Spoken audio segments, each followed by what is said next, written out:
আপনি যে গাড়ি রেখেছেন 39 নম্বর গাড়ি, সেই গাড়িতে আমরা তেল পাই নাই, আপনার অন্য একটা গাড়িতে আমি তেল পাইছি। তার মানে আপনি এটা তারিখে আবার ইনসেপ্টার আপনি যে ভাউচার দেখাইছেন সেখানে আপনার 9000 লিটার তেল হলো আপলোড করে ফেললেন। আপনি আপনার মন মতো আবার এখানে লোড করবেন, কত লিটার লিখবো তাহলে সবকিছু আপনার মন মতো।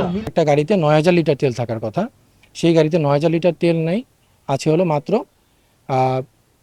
4500 লিটারের মতো তেল আছে, অর্ধেক তেল আছে, একটা চেম্বার পুরোটাই ফাঁকা। ওই তেলটা সে কী করছে সেটার কোনো সদুত্তর দিতে পারেনি। একই সাথে তৃতীয় অপরাধে আমি আপনাকে যেটা বললাম যে তার এখানে মেশিন বসানোর কোনো পারমিশন নেই, সেখানে 2টা মেশিন বসিয়েছে, এটার বিরুদ্ধে আমরা ব্যবস্থা নিয়েছি। আনুমানিক আমরা 13,500 লিটার তেল জব্দ করা হয়েছে। বিশেষ ক্ষমতা আইনে আমাদের যে স্থানীয় থানা আছে, স্থানীয় থানাকে ওই গাড়িগুলো জব্দ করে তাদের জিম্মায় দেওয়া হয়েছে। একই সাথে হলো নিয়মিত মামলা করার জন্য ওসি সাহেবকে নির্দেশ প্রদান, পারমিশন নাই। এখানে আমরা 2টা মেশিন পেয়েছি, অবৈধ মেশিন। এই 2টা মেশিনকেও সিলগালা করার আমরা প্রয়োজনীয় ব্যবস্থা নিয়েছি। তৎপ্রেক্ষিতে যেহেতু ওনাদের অপরাধের মাত্রাটা অনেক বেশি, তো আমরা এই জন্য স্থানীয় যে থানা আছে, স্থানীয় থানাকে আমরা 2টা গাড়ি জব্দ করে স্থানীয় থানাকে বুঝিয়ে দেওয়া হয়েছে। একই সাথে 2জনকে এখান থেকে হাতে নাতে আটক করা হয়েছে অপরাধের সাথে সংশ্লিষ্ট থাকার জন্য। এবং একই সাথে স্থানীয় থানাকে নির্দেশনা প্রদান করা হয়েছে যে বিশেষ যে ক্ষমতা আইন আছে, বিশেষ ক্ষমতা আইনে তাদের বিরুদ্ধে মামলা করার জন্য।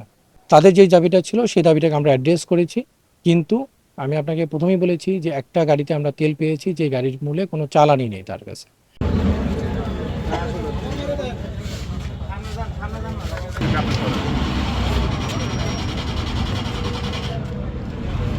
আল্লাহ